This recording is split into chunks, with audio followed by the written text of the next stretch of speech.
Le doné un riñón a mi esposo y después me enteré para quién era realmente. Nunca pensé que el amor pudiera doler físicamente. No hablo cuando te duele el corazón.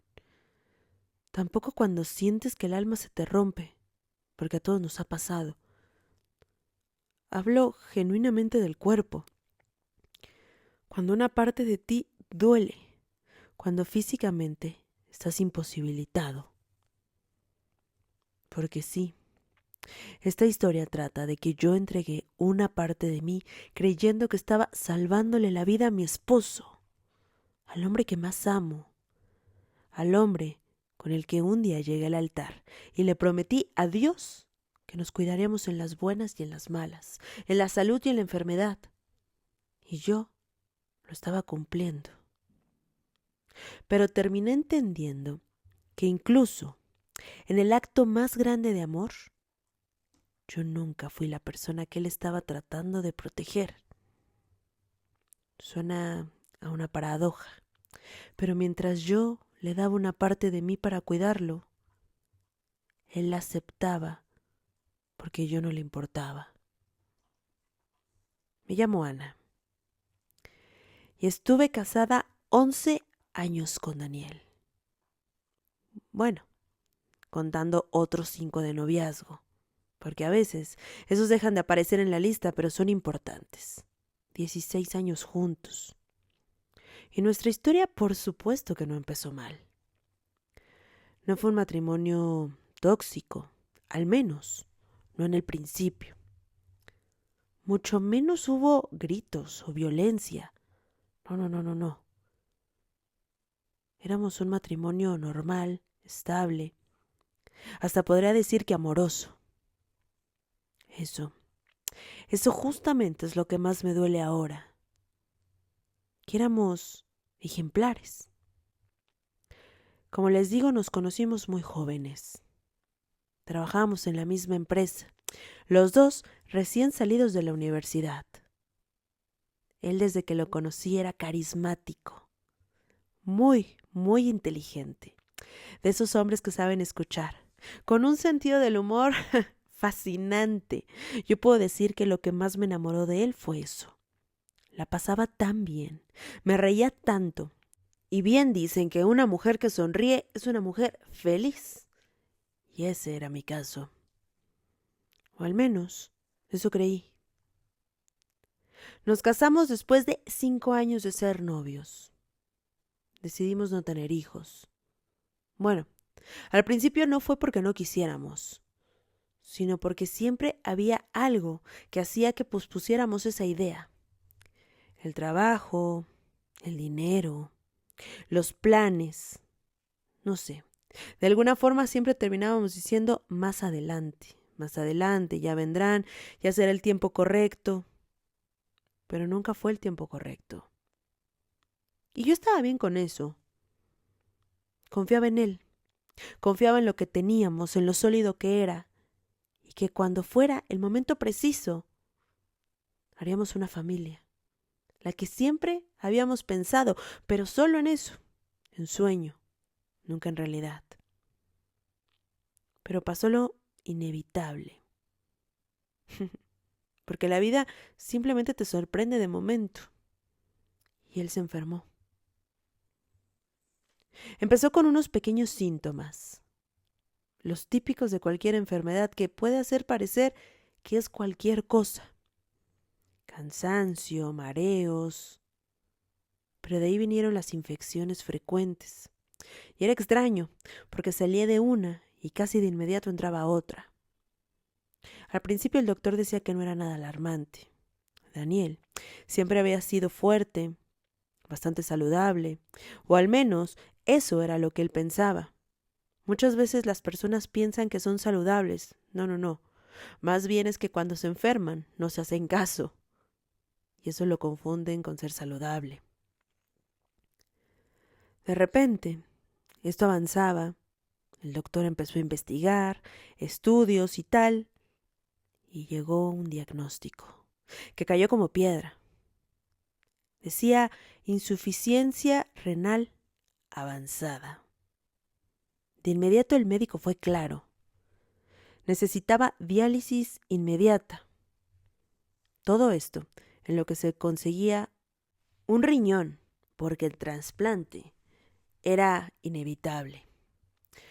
Recuerdo el silencio en aquel consultorio.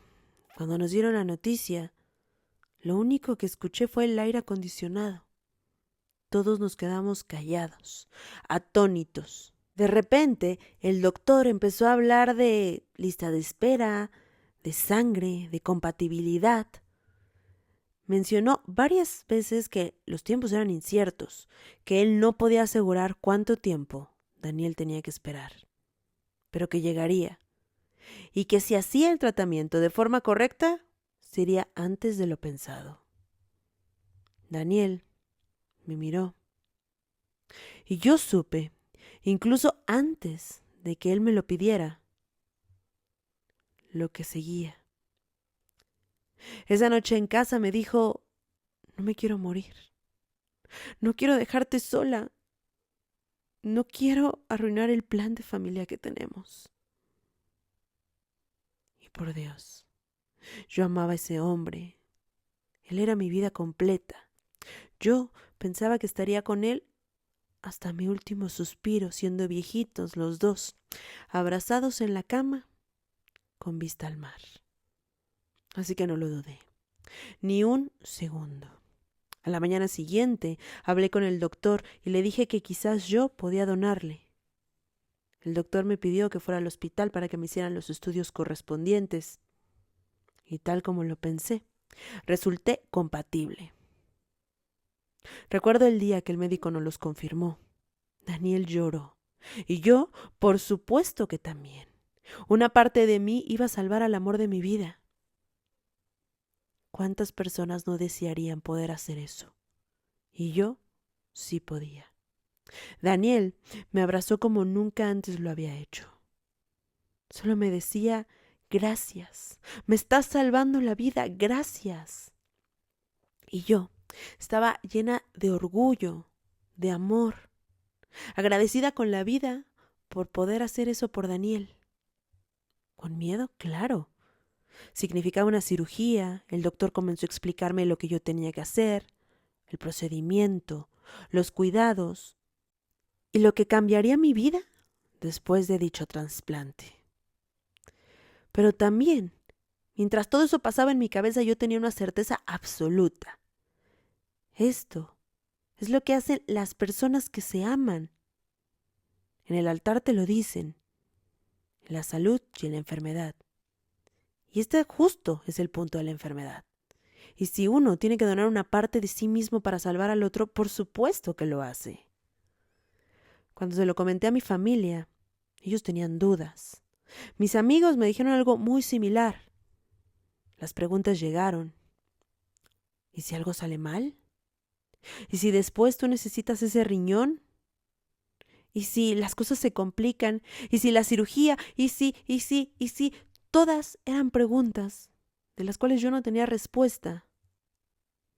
Pero Daniel, en cambio, siempre tenía la respuesta correcta. No dejaba de decirme que nunca iba a olvidarlo, y que nunca iba a dejarme sola, y que si de por sí él me amaba, este acto le reforzaba nuestra historia para siempre. Llegó el día de la cirugía, y fue dura, no les voy a mentir. La recuperación, lenta, dolorosa. Yo jamás pensé que el que me sacaran una parte de mi cuerpo iba a doler tanto. De hecho, durante semanas dormí con dolor constante. Tenía que tomar medicamentos fuertísimos porque me dolía mucho más de lo que esperaba. Y la verdad admito que mucho más de lo que soportaba. Tuve que aprender a moverme de nuevo, a respirar profundo sin que ardiera. Pero Daniel fue todo lo contrario. Él mejoró rápidamente. De hecho, demasiado rápido. A los pocos meses, él ya estaba de vuelta en el trabajo. Comenzó a salir mucho más, tenía energía y su vida de repente tomó un nuevo aire. Como si en una temporada de Netflix empezaras a tener la parte 2, justo Eso fue lo que le pasó. Pero a mí fue todo lo contrario. Mi temporada estaba en decadencia. Yo ya no salía tanto. Me costaba hacer cosas. Comencé a tener problemas de salud importantes. Algo cambió después del trasplante. No fue de golpe. Tampoco fue nada obvio. Pequeños detalles. De repente, Daniel empezó a llegar más tarde, bajo muchos pretextos, que si el trabajo, que si lo habían invitado por algún lado, y yo quería aceptarlo. Me dijo que necesitaba estar más distraído, que lo que le había pasado no era fácil, que lo entendiera, y de alguna forma me hizo sentir culpable de sentirme sola, de sentir que mi cuerpo dolía por haberlo ayudado mientras él, en vez de apoyarme, se alejaba. Empezó a decirme que ya no tenía por qué agradecerme, que yo estaba esperando que le agradeciera el resto de mi vida y que eso no iba a pasar. Eso me dolía. Al principio pensé que era estrés. Luego pensé que era cansancio acumulado. Después, cada que le preguntaba qué tenía, por qué no estaba, me decía que no tenía por qué darme explicaciones. Nuestra relación se volvió silenciosa, alejada. No peleábamos, pero tampoco ya no conversábamos. No sabíamos nada el uno del otro más que cosas muy simples, banales. Un año después del trasplante, Daniel me dijo que necesitaba espacio, que él estaba muy confundido, que sentía que había cambiado, que la vida le había dado un giro y no sabía exactamente dónde estaba parado. Me dijo, estuviste muy fuerte para mí. Y yo creo que yo no soy lo que tú esperas. Esa frase fue como un clavo en el corazón. Porque sí, era cierto, yo había estado para él.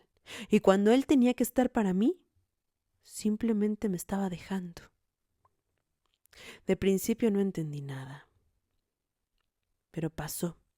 Llegó el momento donde se fue.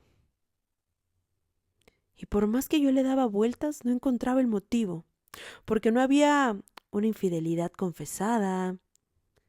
Realmente no hubo peleas, gritos. Solo un día decidió que no era, según él, suficiente para mí y se fue. Terminó pidiéndome el divorcio y fue tan doloroso. Fue un momento tan frío, con tanta incertidumbre, con esta pregunta constante en mi cabeza de decir, ¿en qué fallé? Cuando yo había hecho literalmente todo, hasta apostar mi vida. Pero no hubo opción. Firmé. Y me quedé con cicatrices, no solo las físicas, emocionales. Me costó mucho aceptar lo que había pasado. Tuve que entrar a terapia porque yo tenía dolor de haberme sometido a tanto cuando a la mera hora me habían pagado tan mal. Me pregunté si lo pude haber entendido antes, si había pistas, señas, algo. Pero no. Me quedé con la casa. Era demasiado grande, llena de recuerdos, y cada recuerdo me atravesaba peor que el otro. Y una pregunta que no dejaba de rondar mi cabeza día y noche. ¿En qué momento dejé de importarle? Pero nunca había respuesta. Pasaron 3 años, al principio tormentosos, pero luego, poco a poco fui aprendiendo a cuidarme sola, a vivir sola, a escuchar mi cuerpo. Entendí que necesitaba recuperar mi salud. Fui al médico, seguí tratamientos específicos y no solo para cuidar mi cuerpo, sino también para cuidar mi mente. Comencé a ir a terapia, tuve medicamentos y cada uno me fue ayudando un poco más. A la distancia puedo decir que nunca me arrepentí de la donación. Bueno, no conscientemente. Pero aquí justo es la parte de la historia que hace que yo la cuente. Porque quizás a alguien allá afuera puede ser que le pase lo mismo. Un día, por casualidad, me encontré con Laura. Ustedes dirán quién es Laura. Laura había sido amiga de Daniel desde la universidad. Yo la conocía poco. Siempre fue distante. De repente Daniel me contaba, platiqué con Laura, un par de veces fue a la casa, por supuesto asistió a la boda, pero nunca nos volvimos grandes amigas, ni cercano a eso. Nos encontramos en un café. Después de hablar cosas triviales, el típico ¿cómo estás? ¿Cómo te va? Me miró con una incomodidad evidente. De repente dijo: Ana, no sé si debería decirte esto. Quizás no es prudente, pero en cuanto dijo esas palabras yo sentí ese presentimiento horrible que te aprieta el estómago.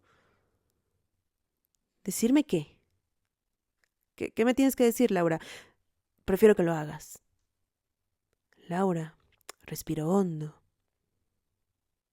y me dijo: es que yo sé algo que te tengo que contar, Ana, y es muy grave. El riñón no fue solo para él. ¿Cómo? Cuando dijo esa frase no entendí las palabras. ¿A qué te refieres con que el riñón no fue solo para él?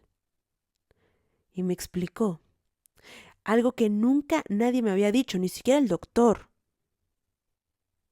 Antes del diagnóstico de Daniel, su hermana menor, María, también fue diagnosticada con insuficiencia renal grave, pero ella no calificaba para un trasplante aún. Daniel lo sabía, nunca me lo dijo, pero cuando él enfermó, los médicos detectaron que ambos compartían una condición genética, pero solo uno podía recibir un riñón a corto plazo.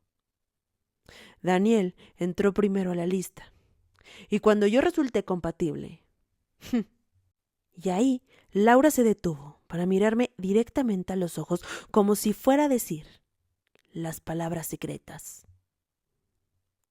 Ana, el plan siempre fue que si él sobrevivía, pudiera después ayudar a su hermana.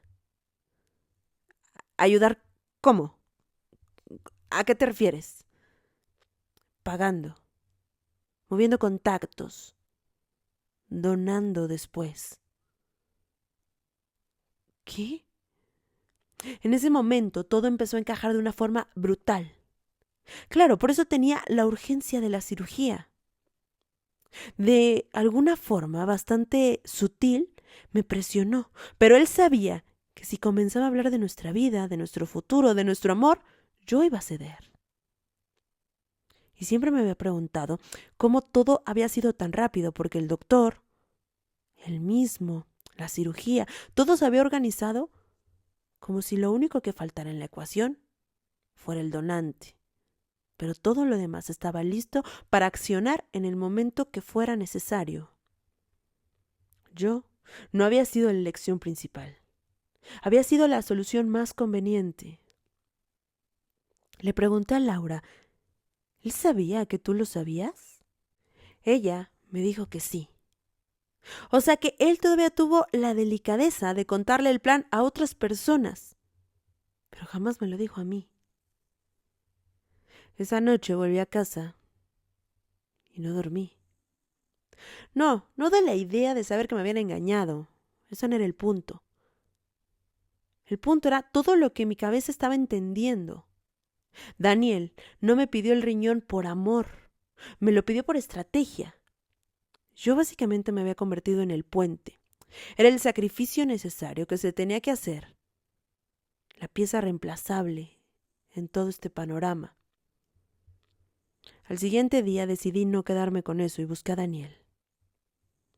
A estas alturas, ¿qué le iba a reclamar? ¿Que me regresara mi riñón? Por Dios. Pero sí necesitaba entender. Y después de años, nos vimos. Lo vi bien, sano, tranquilo. Y debo aceptar que al momento de verlo, me dio gusto, porque yo lo había visto en su peor momento. Y cuando amas a alguien, No le deseas el mal, jamás. Después de un breve saludo, las típicas preguntas rutinarias, le pregunté si era verdad. Él primero me dijo, ¿a qué te refieres? Y le dije, lo del riñón, lo tuyo con tu hermana. Él no pudo negarlo. Me respondió que no sabía cómo decírmelo, que tenía miedo de que no aceptara. Le cuestioné por qué decidió quitarme la opción de elegir, pero él solo guardó silencio. Le dije, te salvé la vida. ¿Y tú cómo me pagaste a cambio?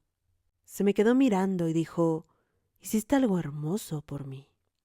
Y perdóname, yo nunca pensé que esto fuera una traición para ti. Así que en ese momento había entendido algo. Él ni siquiera veía lo mal que había hecho, porque para él yo siempre había sido fuerte, capaz, aguantaba absolutamente todo. Y en parte es porque yo me había puesto en esa posición. Nunca me había tenido que proteger de nada. Y eso lo hizo pensar que también podía sobrevivir a esto. Lo dejé ese día en aquel café y fue la última vez que lo vi. Hoy sigo viviendo con un solo riñón. La verdad, mi salud ha mejorado bastante. Tengo mis cuidados, no lo voy a negar. Una relación muy cercana con un doctor que me dice qué hacer, qué no hacer. Una vez al año me hago estudios y hasta el momento todo va bien. No me arrepiento de haber donado ese riñón. Sí me arrepiento de no haber sido honesta conmigo misma, porque ahora que pienso en el pasado, había señales, había detalles y yo sabía en el fondo de mí que esa relación no era para siempre y no iba a funcionar.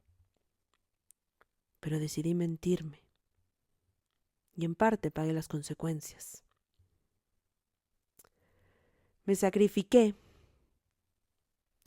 pero eso no significaba que yo importaba menos que el otro. Lo aprendí. Y puedo decirles ahora que si alguien alguna vez les pide una parte de ustedes, asegúrense de que realmente ustedes sí quieran hacerlo y no lo hagan por presión, lo hagan por amor.